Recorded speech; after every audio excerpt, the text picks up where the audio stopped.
There's so much happening in the early years of school that at times it's hard to make sense of it all. So here's my attempt to make sense of the progression of addition and subtraction. So, addition and subtraction begin in kindergarten when students begin to count. They begin to count objects and sets. They do this by counting forwards, and they also do it by counting backwards. A big thing to remember is when we're counting forwards or backwards that we include the number 0. And when we're counting backwards, let's not have them include blast off, because blast off isn't necessarily a number. As students work on counting, they begin to count sets. So here, a student will have 4 in one hand, 3 in another hand, and they're not able to put those two sets together. There'll always be a set of 4 and a set of 3. Then as students move from counting sets to joining sets, they're able to combine the 4 and 3. So 4 and 3 more is 7, or 4 plus 3 is 7. As students begin to work on this idea of joining sets, we introduce 5 frames. And to be honest, I don't know if they get enough play in the early grades. So we'll have 4 and 3, and students begin to build an understanding of 5 frames and filling up a 5 frame. Students can see that 4 plus 3 is the same as 5 plus 2. And this understanding will build with students when they begin to use 10 frames later on. So in terms of subtracting, students can have 4 minus 3 and use a separate model, or they can also use a compare model.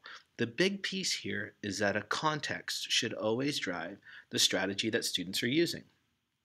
So as students are working on addition and subtraction, they're simultaneously working on this understanding of counting and collecting and grouping things in 10. So here 13 could be seen and should be seen as 10 and 3 more, or 10 plus 3. It's here that this whole idea of unitizing is introduced. It's massive, and we need to make sure that students don't leave kindergarten and first grade without this understanding conceptually. So as students dive into first grade, they begin to explore sums greater than 10. So what might that look like? Well, here, a student can take 9 plus 7, model it with a 10 frame,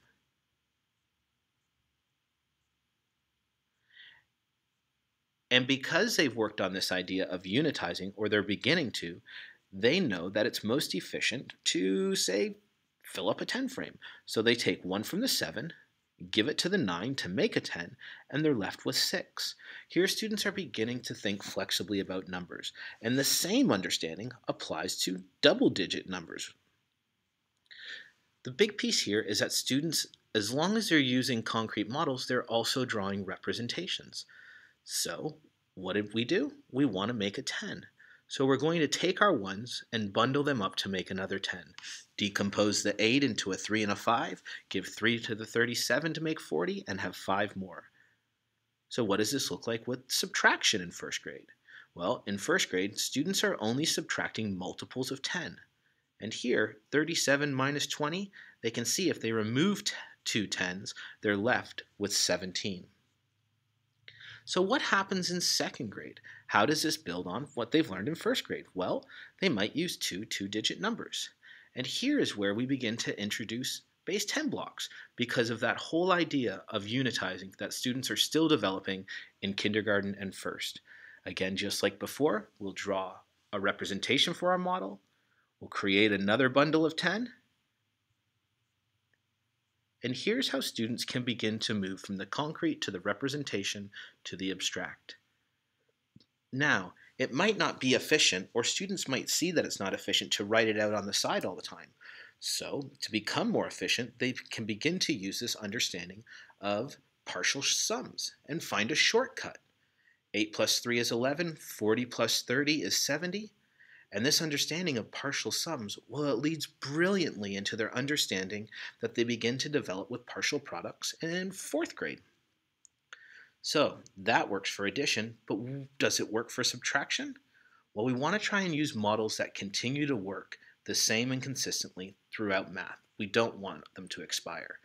So here we want to have 83, and we'll go back to that separating model. We want to put 29 inside there. Well, we need 6 more. So This is a really big understanding for students where they make that fair trade and that idea of unitizing. So now we can take the 6 from the 10 and we're left with 4. So how can we move again from the concrete to the representation to the abstract?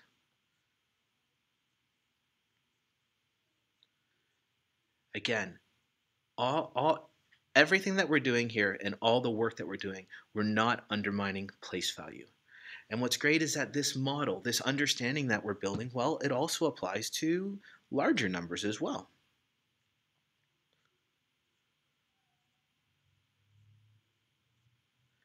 Now we can use place value mats, we can use just open sheets of paper such as this, but anyway, students are still acting out that fair trade and they're making sense, the regrouping of numbers.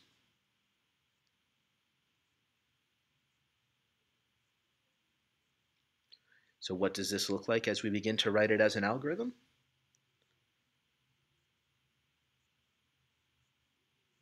We'll regroup the 20 into a 10 in another group.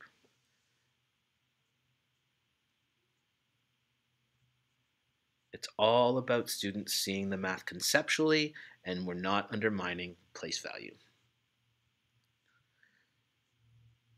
So as students dive into 3rd and 4th grade, they have 2 years to begin to formalize this understanding of subtraction and addition with regrouping and unitizing. But the big thing is that it's built through conceptual understanding. The standard algorithm isn't an expectation until the end of 4th grade, right before students dive into decimals with 5th grade. And you know what? In 3rd and 4th grade, if students need to use expanded form to make sense of what they're doing, let them do it. It's all about the conceptual understanding and allowing students to visualize the math. So there's lots happening. As we've said before, let's take our time. The turtle won the race. Love to continue the conversation on Twitter or hit me up on my blog. Thanks for watching.